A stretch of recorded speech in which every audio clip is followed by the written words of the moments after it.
What happens when a Hollywood legend with decades of integrity meets a host who thinks fame means he can say anything he wants? In just 46 seconds, a single dismissive comment would ignite a firestorm that turned a morning talk show into an unforgettable showdown, exposing the arrogance behind the cameras and leaving a studio in absolute chaos. The studio lights were blazing hot that morning. Clint Eastwood sat comfortably in the guest chair, looking calm and collected like he always did. He had been through thousands of interviews in his career. This was supposed to be another easy one. Just a quick chat about his latest film project, maybe some stories from the old days, and he would be on his way.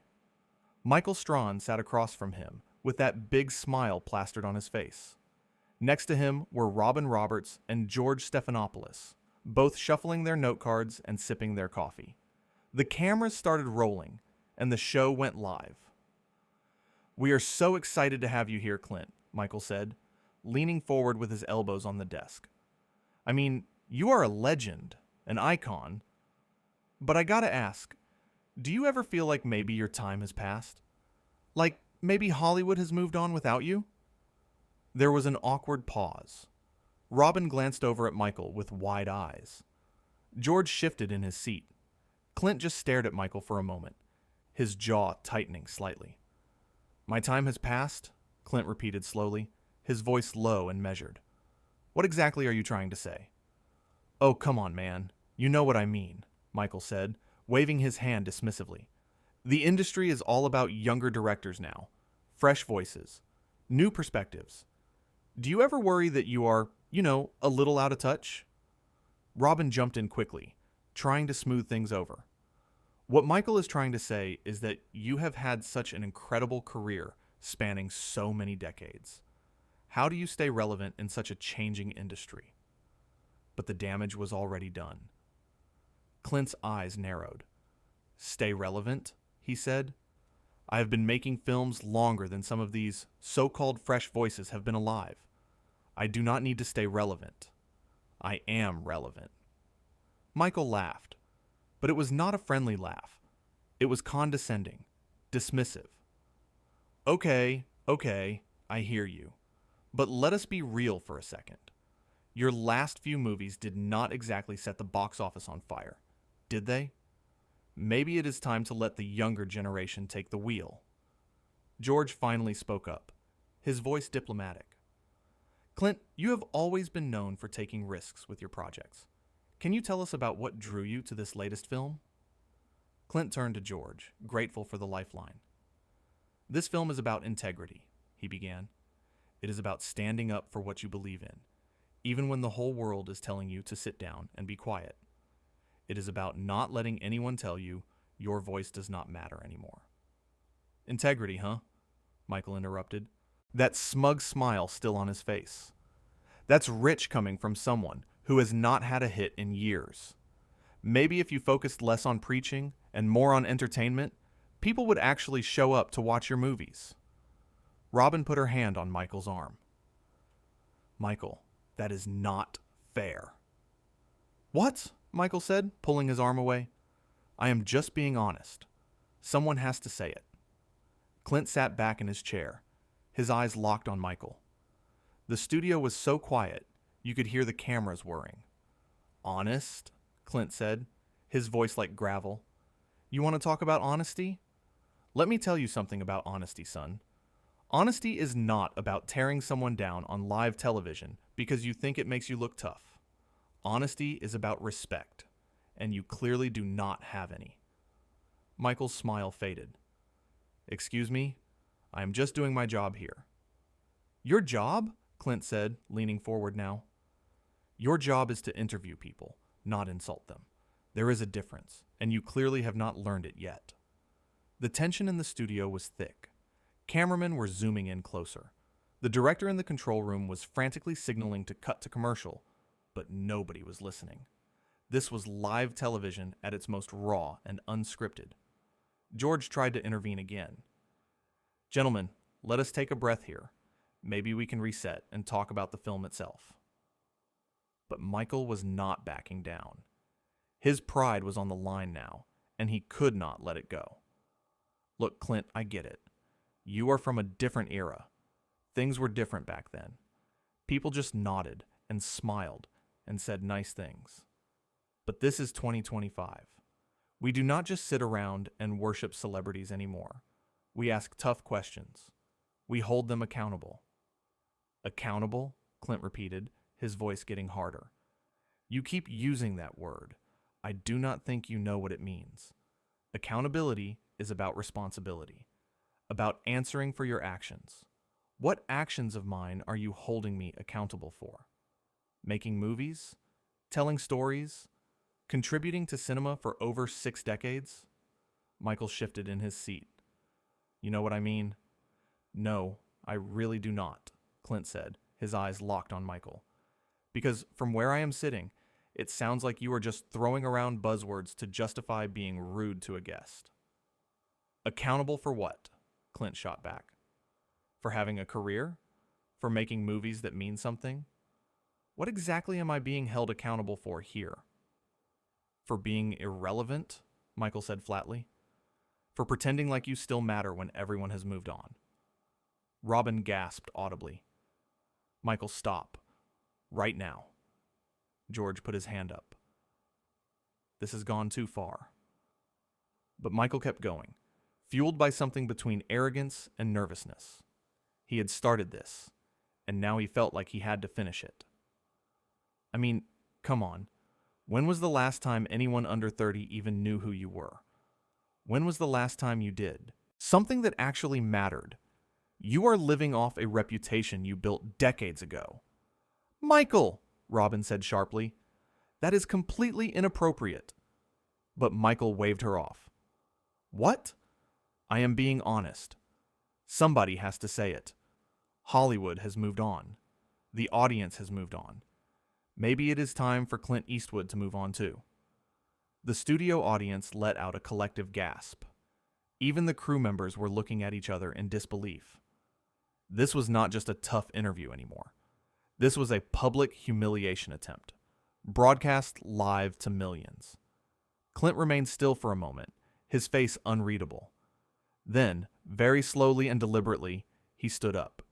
He reached down and unclipped the small microphone from his collar, the tiny movement somehow carrying enormous weight.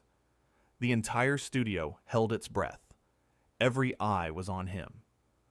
I do not need to sit here and listen to this, he said calmly. I have been in this business for over 60 years. I have won Academy Awards. I have directed films that will be remembered long after people forget your name. And I am not going to sit here and let some talk show host who used to play football tell me I do not matter. Michael stood up too, his face flushed. Oh, here we go. The big tough guy routine. You think you can just walk out of here? I do not think anything, Clint said, placing the microphone on the chair. I am walking out of here. George stood up now, his hands raised. Clint, please, let us just take a moment. I have taken enough moments, Clint said. I came here to talk about my film, to have a civil conversation. Instead, I got ambushed by someone who thinks being rude is the same as being interesting. Robin was on her feet too, her voice pleading. Clint, please do not go. Michael did not mean what he said. Did you, Michael? Michael crossed his arms. I meant every word. The studio erupted in murmurs. Crew members were whispering to each other. The producers were frantically talking into their headsets. Clint started walking toward the exit. Where do you think you are going? Michael called after him, standing up from his chair. We are in the middle of a live show. You cannot just walk out. Clint stopped and turned around, his movements measured and controlled. The look on his face could have frozen fire. Then I guess you better figure out what to do with the rest of your airtime, he said, his voice cutting through the studio like a blade. Maybe you can spend it explaining to your viewers why you thought it was a good idea to disrespect a guest on live television. Or better yet, maybe you can explain to them why you think tearing people down makes you a good interviewer. Michael walked around the desk, his hands gesturing wildly. Disrespect? You want to talk about disrespect. You come on my show with this holier-than-thou attitude, acting like you are above criticism, like you are above everyone else, like we should all just be grateful you showed up. I never said any of that, Clint replied calmly, but there was fire behind his eyes. I came here to have a professional conversation. I came here to talk about a film I poured my heart into. Instead, you decided to use me as a punching bag to prove how edgy and bold you think you are. Robin was on her feet now, her voice pleading and desperate. Please, both of you, can we just calm down? Clint, Michael did not mean any of this. Did you, Michael? Michael crossed his arms defiantly. I meant every single word. Every single word. The crew was in chaos now. Camera operators did not know where to point their cameras. The director was screaming into headsets. Producers were running onto the set from every direction. But the cameras kept rolling, capturing every moment of the disaster unfolding in real time. Your show? Clint said, his voice rising for the first time, real anger finally breaking through his controlled exterior. This is not your show, Michael. You are just a host. You sit in a chair and read questions off a card. You are replaceable. There are 100 people who could do what you do. And based on how you have handled this interview, based on the complete lack of professionalism you have shown today, I would not be surprised if you get replaced real soon. Because networks do not keep hosts who drive away the very people audiences want to see. Michael's face went red. Oh, that is rich coming from you. At least I am still relevant. At least people still want to hear what I have to say. Do they? Clint asked pointedly. Is that why you have to manufacture controversy? Is that why you have to attack your guests? Because you are so interesting on your own? George moved between them, his voice firm but controlled. Okay, that is enough. Both of you need to calm down right now. This is getting out of hand. It got out of hand the moment he opened his mouth, Clint said, pointing at Michael. I have done thousands of interviews. Thousands. I have sat across from journalists who asked tough questions, who challenged me, who pushed me. But they did it with respect. They did it like professionals. This is just ego. This is just a man who thinks that being mean makes him important. But Clint was done. I am calm, he said. I am also leaving. I have better things to do than waste my time here. Robin tried one more time. Clint, please. We can start over. We can talk about your film properly. Clint looked at her, and his expression softened slightly. Robin, you are a class act. You always have been. But I cannot sit here with someone who has no idea what it means to treat people with dignity. Michael scoffed loudly, throwing his hands up. Dignity? Give me a break. You are just mad because I called you out. You are mad because someone finally had the guts to say what everyone else is thinking. That you are past your prime. That your best days are behind you. That you should probably just retire and let the new generation take over. Called me out on what? Clint demanded, his voice steady but powerful. On being old. On not having a #1 movie last week. On not fitting into whatever narrow definition of success you think matters. Those are not crimes, Michael. Those are just facts of life. Everyone gets older. Everyone has ups and downs in their career. But attacking someone for their age, for their legacy, for everything they have accomplished, that says a lot more about you than it does about me. It says you are insecure. It says you need to tear others down to feel big. Oh, please, Michael said, his voice dripping with sarcasm. You think you are so special because you made a few westerns 50 years ago? Because you won some awards back when my parents were kids? That does not give you a free pass to come on my show and lecture me. A few westerns? Clint said, shaking his head slowly, almost in disbelief. You really have no idea what you are talking about, do you? You have no idea about the films I have made, the stories I have told, the impact they have had. and that is fine. You do not have to know. But what you should know, what any decent person should know, is how to treat a guest with basic human respect. George put his hand on Michael's shoulder. Michael, maybe we should go to commercial. No, Michael said, shrugging him off. I want to hear this. Go ahead, Clint. Tell us all how great you are. Clint took a deep breath. I do not need to tell anyone how great I am. My work speaks for itself. But what I will tell you is this. When you have been around as long as I have, you learn that respect is not something you demand. It is something you earn. And you, Michael, have not earned anything here today except a reputation for being disrespectful. The crew was scrambling now. Someone was shouting about cutting to commercial. A producer was running onto the set, but the cameras were still rolling, capturing every word. Michael pointed his finger at Clint. You know what your problem is? You cannot handle the truth. The truth is that nobody cares about your movies anymore. The truth is that you are washed up. Robin grabbed Michael's arm. Michael, that is enough. Stop it right now. But Michael pulled away from her. No, Robin. Someone needs to say it. He comes on here acting like he is doing us a favor, like we should all bow down to him. Well, I am not bowing down to anyone. Clint's voice was steady, but there was steel in it. I never asked you to bow down. I never asked for special treatment. I asked for basic respect. The same respect I would show you if our positions were reversed. But clearly, that is too much to expect from you. Clearly, common decency is beyond your capabilities. Michael stepped closer, his finger pointing at Clint. You know what? Good. Leave. Nobody is going to miss you anyway. Your time is over, old man. Done. Finished. This industry does not need you anymore.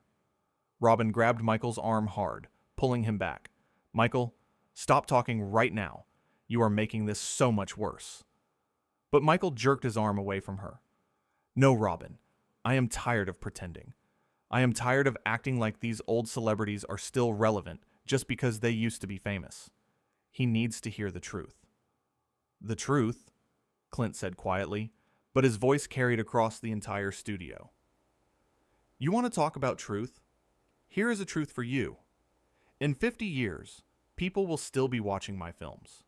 They will still be studying them in film schools. They will still be inspired by them. But you, in 50 years, nobody is going to remember this show. Nobody is going to remember your name. They are going to remember this moment, though. They are going to remember the time a talk show host was so desperate for attention that he attacked a legend on live television. George had his hands up, trying desperately to maintain some control.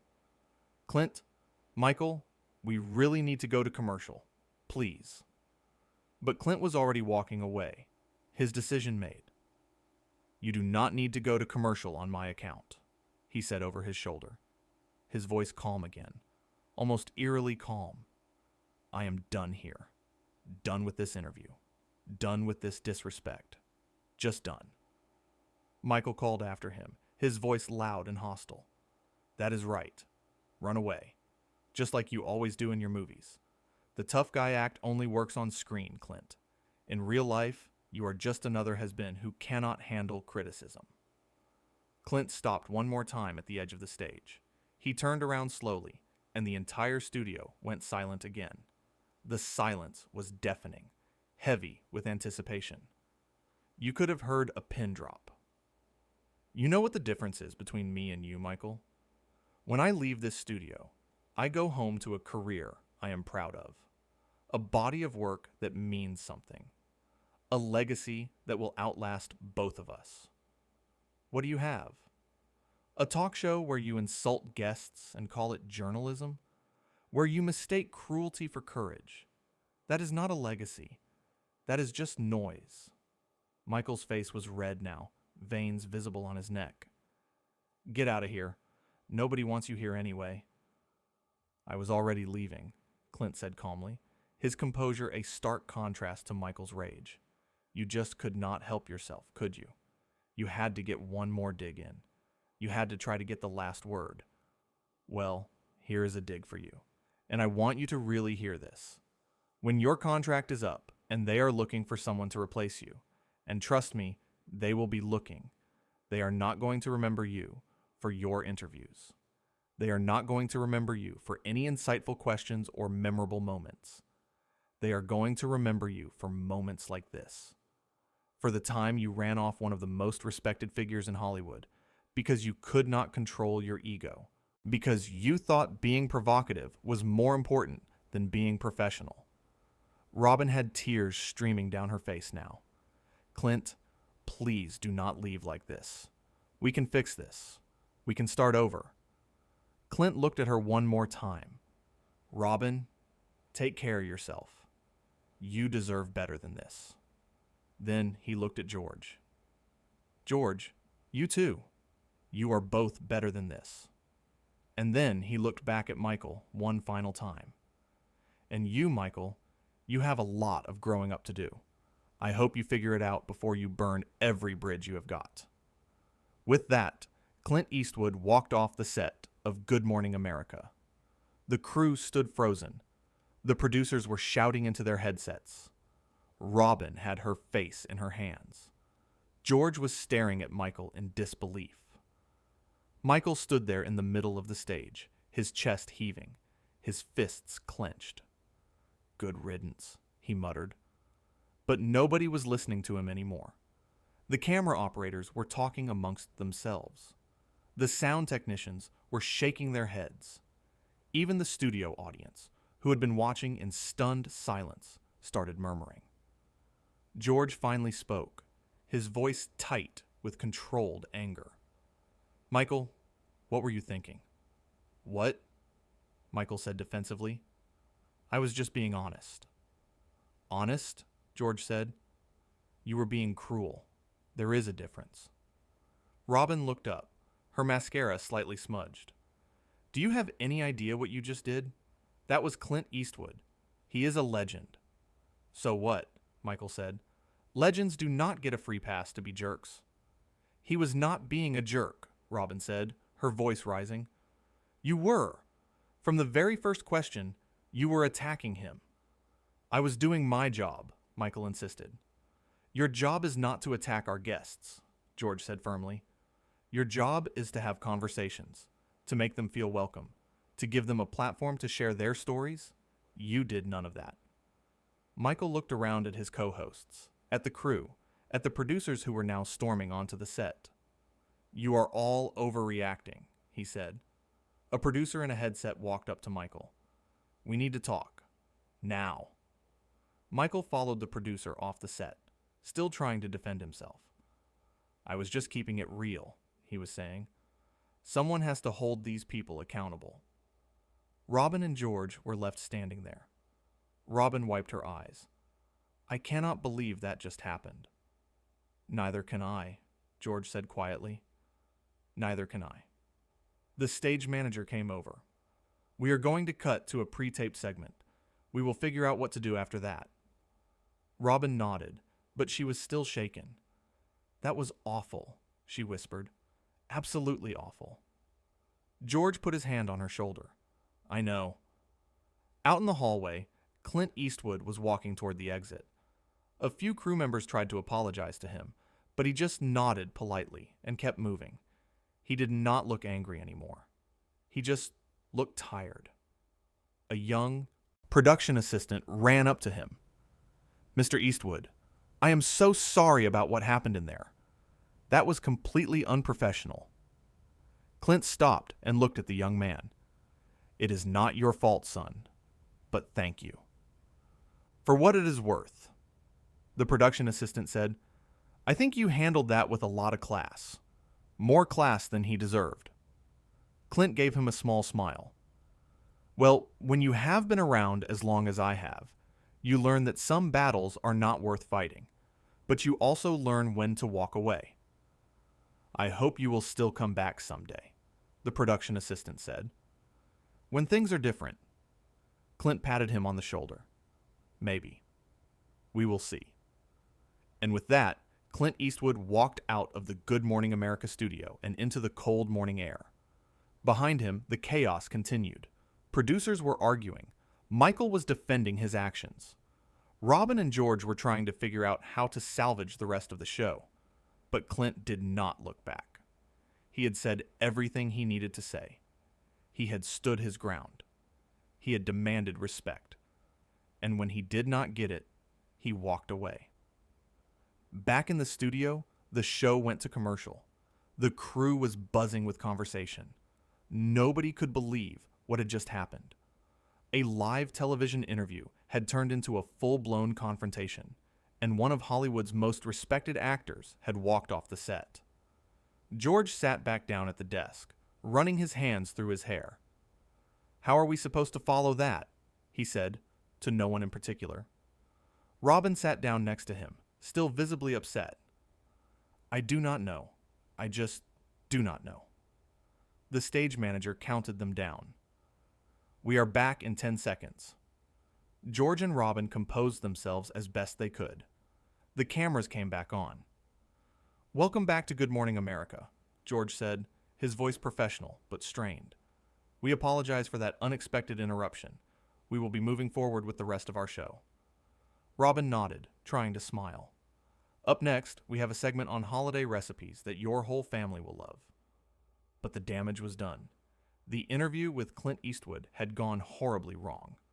A simple promotional appearance had turned into a disaster, and Michael Strahan, the host who thought he could say whatever he wanted, had learned a hard lesson. Or had he? In his dressing room, Michael was pacing back and forth. The producer was standing there with his arms crossed. "Do you understand the magnitude of what just happened out there?" the producer said. "I was just being real with him," Michael said. "Everyone is always kissing up to these celebrities. Someone needs to challenge them." "Challenge them?" the producer said incredulously. "You insulted him. From the very first question, you were antagonistic.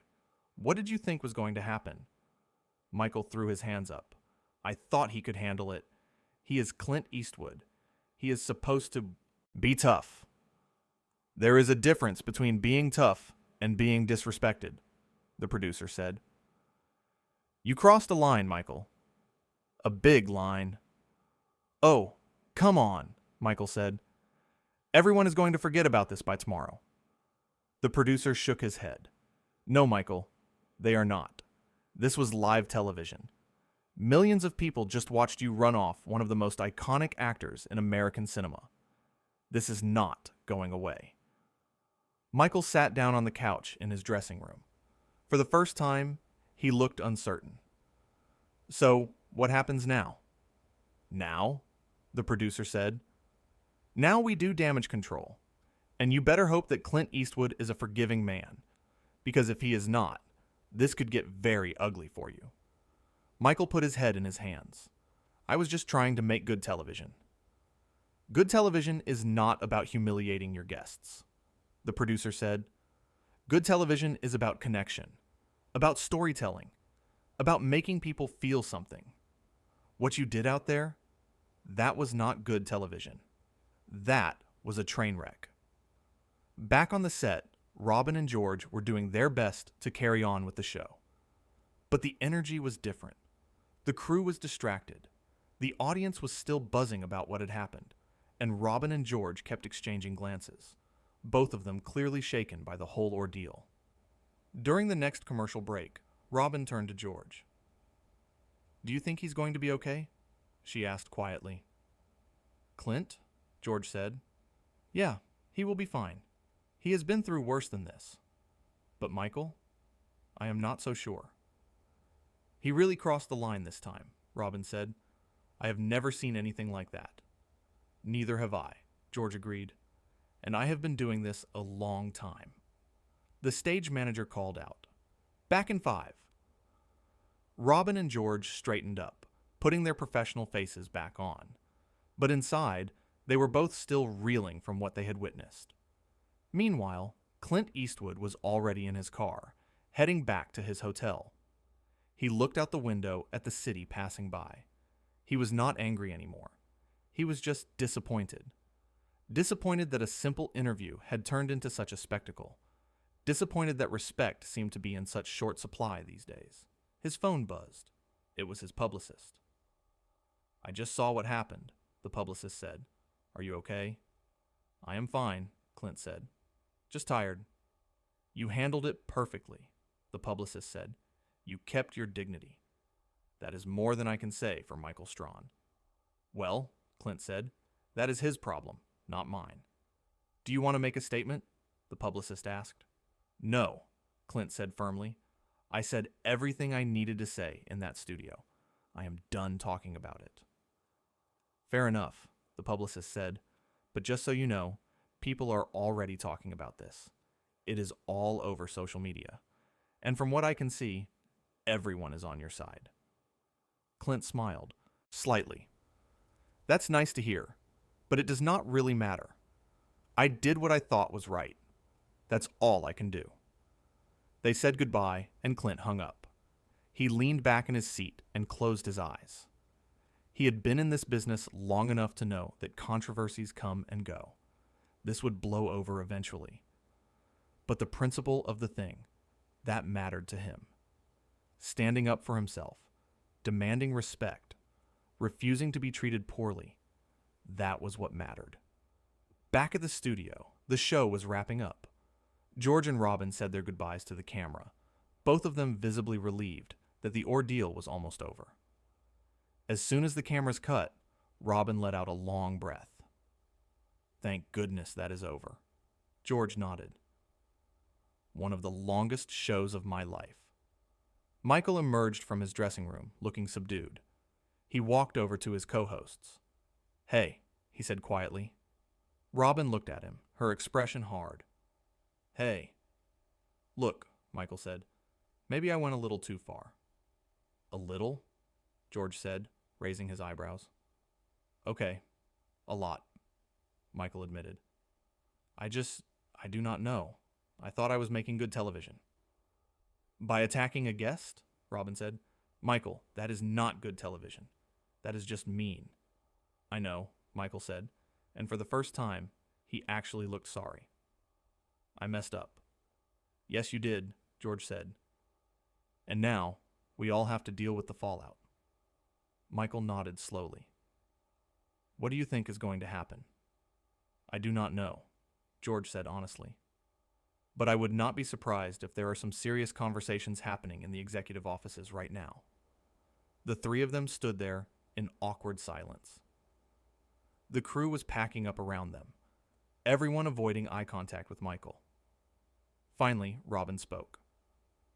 "Michael, you need to think about why you did what you did. Because if you do not figure it out, you are going to keep making the same mistakes." "I will," Michael said quietly. "I promise." But as Robin and George walked away, they both wondered if he really would. Michael had always been confident, sometimes too confident. He had a tendency to push boundaries, to say things that others would not. Usually, it made for entertaining television. But today, it had backfired spectacularly. And as the lights dimmed in the studio and the crew finished packing up, one thing was clear. This morning had changed everything. A routine interview had turned into a defining moment. Clint Eastwood had shown what it meant to stand up for yourself with dignity and grace. And Michael Strahan had learned, perhaps too late, that there is a difference between being bold and being disrespectful. The studio was empty now. The cameras were off. The lights were dim. But the impact of what had happened would linger for a long time to come. Because in those 46 seconds, when Michael made that first dismissive comment, he had set in motion a chain of events that no one could have predicted. And somewhere across town, Clint Eastwood was already moving on, his integrity intact, his reputation stronger than ever. Because when you have spent a lifetime earning respect, you do not need to beg for it. And when someone tries to take it from you, you have every right to walk away.